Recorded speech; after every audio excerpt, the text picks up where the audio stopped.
Assalamualaikum warahmatullahi wabarakatuh. Selamat sore teman-teman. Hari ini saya bersilaturahmi di kediaman Bapak Usman untuk mengecek perkembangan ternaknya dengan komposisi pakan yang maksimal. Pakannya adalah konsisten ya teman-teman ya. Dengan pakan yang konsisten menggunakan ketupat pisang dicampur dengan yang namanya kepala ikan asin, ini menjadikan ternak endoknya sangat produktif sekali dan sehat di tengah semua peternak mengeluhkan penyakit. Kita akan review nanti beberapa hasil ternak endoknya dan beberapa hasil tetasan mintiannya dan racikan pakan apa saja yang membuat Bapak Usman tetap konsisten, tetap semangat dalam berternak dan menjadikan ternak endoknya tetap sehat di tengah wabah mata biru yang saat ini di daerah Purworejo sedang marak-maraknya dan banyak peternak pemula baik ayam maupun entok yang mengeluhkan semua ternaknya mati, termasuk saya.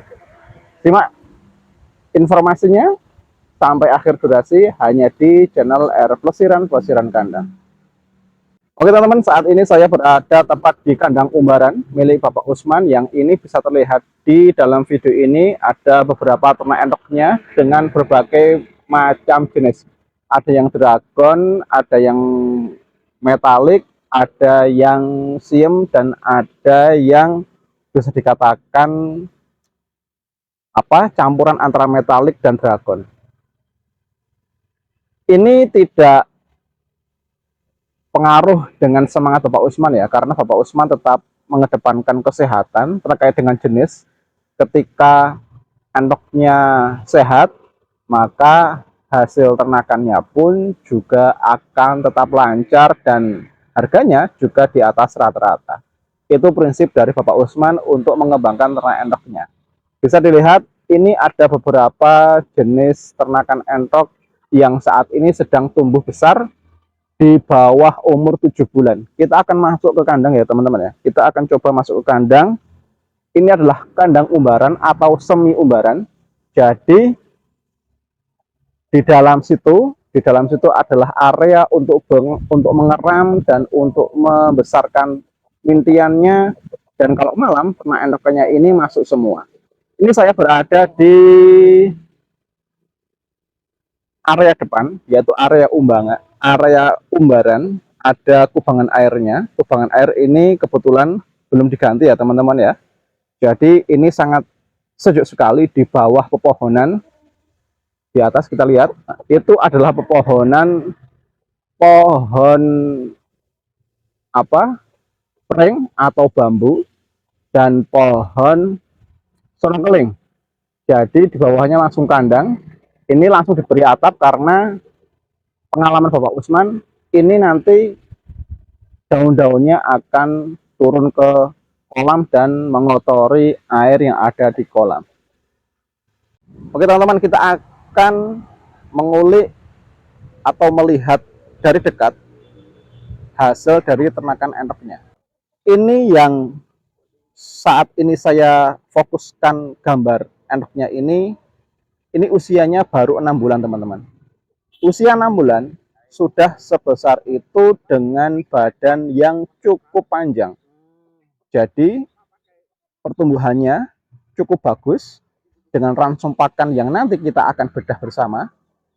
Kita akan lihat hasilnya terlebih dahulu dengan panjang yang cukup ideal dengan bobot yang cukup besar. Ini bisa diraih dalam waktu 6 bulan. Jadi ketika kita mempunyai entok yang jenisnya atau gennya seperti ini guys, ini gen campuran ya. Ini gen campuran antara metalik dengan dragon, hasilnya seperti ini. Yang lain ada yang dragon, ada yang full hitam. Full hitam ini dulu mengambil di tempat saya. Mungkin teman-teman bisa melihat konten-konten saya sebelumnya, ada beberapa ternakan endok dragon. Nah ini temannya. Jadi ketika mengambil dulu waktu kecil, langsung diambil, disempil, kalau bahasanya itu disempil, dan hasilnya di sini. Kalau di tempat saya saat ini sudah habis teman-teman karena kena mata biru kemarin. di konten yang sebelum hari H-1 Lebaran itu kena mata biru langsung saya jual semua. Tetapi kalau di sini dengan keadaan kandang yang serapat ini semua rapat kandangnya dan tidak diperbolehkan endoknya keluar ataupun dari unggas keluar datang ke dalam.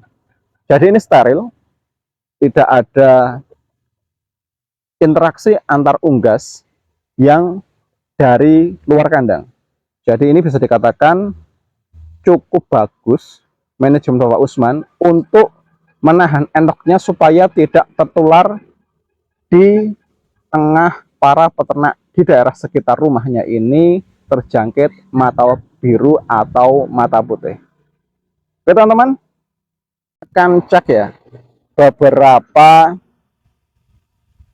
jagoannya, entok jago atau basiran yang usianya di bawah 6 bulan tetapi di atas 4 bulan. Ini 5 bulan teman-teman. Yang tengah ini usia 5 bulan, ini juga 5 bulan. Kalau yang ini malah usia dewasa, ini pacekannya. Jadi semua ini adalah regenerasi dari kandang Bapak Usman itu sendiri untuk mempertahankan ternak enaknya supaya tetap eksis. Karena dulu Bapak Usman juga sangat menggilai endok ya. Jadi ketika dia mempunyai uang langsung beli sekitar hampir 100 ekor, habis itu kena mata biru, kena mata putih, karena masih pemula ya udah habis. Jadi ini adalah beberapa generasi yang masih tersisa dan Bapak Usman juga mengambil beberapa entok dari luar, ada yang dragon itu, beberapa entok dari luar untuk mengkombinasikan hasil ternakan, disilang-silangkan karena targetnya adalah penjualan engkrekan, penjualan dagingan atau penjualan entok di pasaran. Seperti itu, tidak mengenal jenis yang ori ataupun jenis-jenis yang lain. Semua entok masuk, ketika ada yang disilangkan kok hasilnya bagus, itu akan diteruskan oleh Bapak Usman untuk mentargetkan bobot yang pas di kandangnya. Dengan beberapa jenis entok yang usianya beragam, tetapi bentuk bobotnya sangat bagus, saya sendiri juga penasaran racikan pakan apa yang dipakai Bapak Usman dan obat-obatan apa saja sih yang dipakai Bapak Usman untuk menanggulangi penyakit yang akan menyerang di kandangnya. Kita akan cek ke dalam kandang khusus peracikan pakan. Oke teman-teman, kita berada di tepat di depan kandang khusus racikan pakan ya. Ini ada ruangan khusus, tidak diperbolehkan endok untuk masuk. Kita lihat di depan kita di sini ada yang namanya ketepok pisang ya. Ini cukup besar ukurannya dan ini dimungkinkan bisa dicacah, ini bisa lebih dari 5 kilo ketika sudah menjadi cacahan. Ini berarti konsisten. Dari awal saya mengambil gambar atau mengambil lipuran di sini, tetap memakai ketubak pisang sebagai bahan pokoknya untuk meracik pakan ransum hariannya. Di depan kita ada tumpukan seonggok ya, ketubak pisang yang sudah halus, yang sudah berwarna hitam. Ini menandakan sudah lebih dari 2 hari. Dengan bentuk yang seperti ini, cacahannya terlalu lembut ya teman-teman. Dan di depan kita, ini ternyata ada ember yang berwarna kuning. Seperti warna kunyit ya. Nah ini, seperti warna kunyit. Nah benar saja teman-teman, menggunakan beberapa rempah-rempah yang disengaja untuk menanggulangi bibit penyakit atau meningkatkan performa ternak enaknya.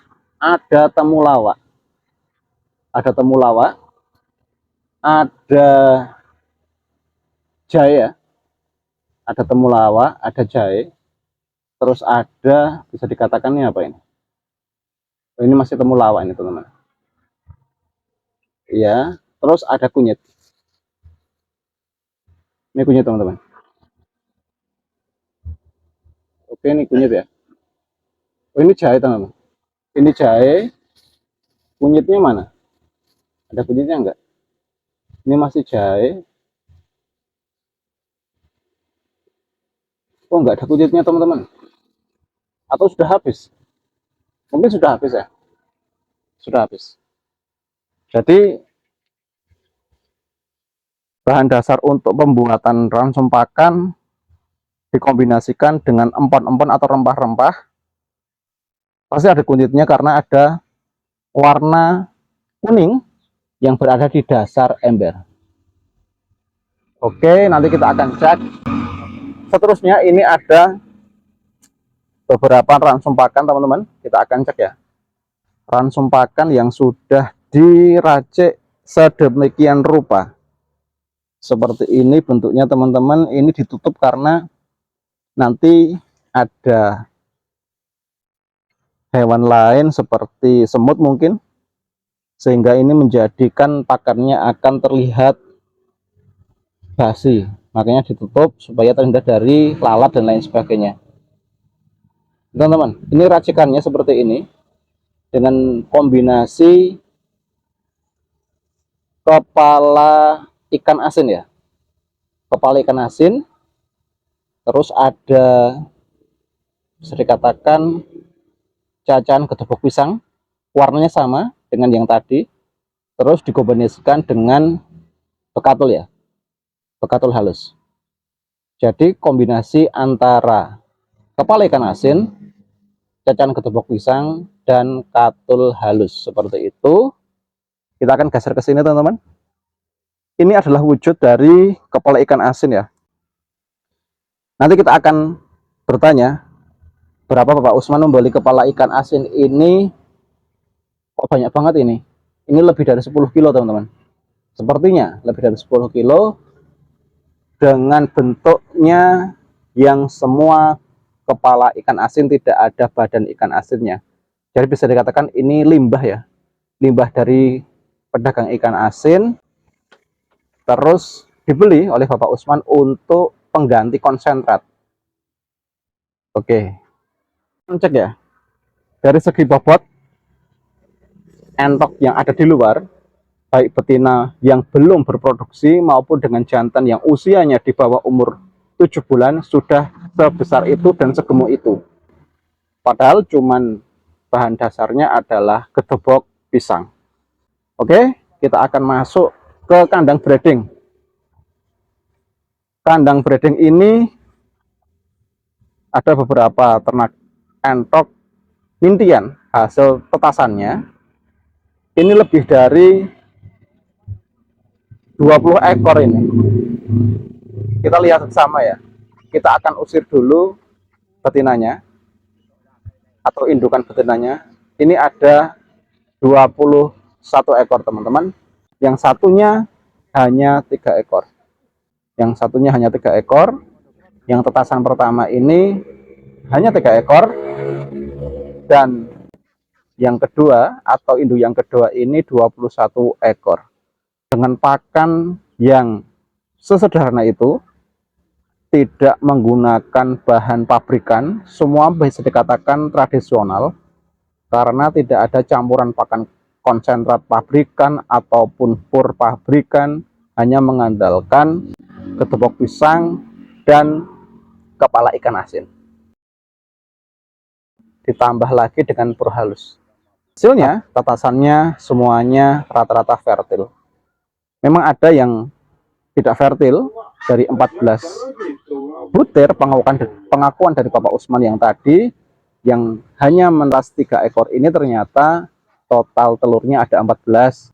Tapi ada juga yang tetasan 21 ekor ini telurnya ada 23. Menjadi peternak merupakan usaha teman-teman. Jadi hasil tetap yang menentukan adalah yang di atas atau Tuhan Yang Maha Esa. Oke teman-teman, kita akan cek ya. Ini ada 3 betina yang masih mengeram dengan bentuk pekarangan atau tempat mengeramnya sangat sederhana. Ini hanya menggunakan batako teman-teman, tidak menggunakan tempat yang tertutup ya. los-losan, tidak ada sekat di atasnya, dan betina yang mengeram maupun jantan yang birahi pasti melihatnya. Tetapi ini tidak menjadi keraguan bagi Bapak Usman untuk menutup semua area petarangan dengan hal kekhawatiran bila nanti jantan masuk dan akan mengganggu. Ternyata di sini tidak. Tetapi di depan sini juga ini ada tutup ya teman-teman ya. Ini ada tutup. Mungkin gunanya supaya nanti sang jantan tidak langsung bisa mengganggu betina yang mengeram. Tetapi yang atas ini tidak ada tutupnya. Jadi dengan petarangan yang sesederhana ini ternyata mampu menjadikan betina yang mengeram ini nyaman dan berhasil sampai masa menetas telur-telurnya. Oke teman-teman, ini ada yang masih angkatan bertelur. 1, 2, 3, 4, 5. 1, 2, 3, 4, 5, 6. Ada 6. Masih 6 telur dan belum ada bulu ya. Masih ada bulu halus, tetapi ini belum bulu yang siap untuk mengeram. Nanti kalau sudah ada yang banyak yang bertelur di sini berarti sudah siap untuk mengeram. Oke teman-teman, dengan kandang yang sesederhana ini, dengan pakan yang sesederhana ini dan yang semurah ini, ternyata peternak entok juga bisa berhasil. Tergantung dari perawatannya, tergantung dari racikan pakannya, perawatan, obat-obatan, ataupun racikan pakan yang dinilai sehat, yang dinilai murah, tetapi mampu menunjang produktivitas ternak endoknya semakin meningkat. Jadi semoga ini bisa menjadikan pengalaman yang berharga bagi kita semua. Saya juga masih belajar teman-teman, di kandang saya masih dalam proses pembasmian bibit penyakit. Saya juga belum membuat konten di kandang saya kembali. Saya sudah menyiapkan beberapa terobosan untuk menghilangkan bibit penyakit terlebih dahulu sebelum saya fokus ke pembesaran entok ataupun penambahan materi entok. Saat ini saya masih belajar dengan Bapak Usman, dengan peternak-peternak yang lain. Nanti kita akan sambangi kandangnya dan kita akan belajar bersama. Ternyata ternak endok ini butuh konsistensi, butuh ketelatenan, dan butuh pakem pakan atau pakem manajemen kandang, sehingga rutinitas kita tetap bisa kita lakukan dan menghambat pertumbuhan bibit penyakit atau virus yang nantinya bisa menyerang ternak endok kita dalam waktu yang singkat. Mohon maaf, Bapak Usman tidak berkenan untuk diwawancarai karena malu katanya di depan kamera, dan ini saya hanya mereview berdasarkan keterangan Bapak Usman dan kita dukung dengan bukti-bukti konkret atau yang nyata, bahan-bahan pakan yang sudah disediakan untuk memenuhi ransum harian pakan ternak endoknya.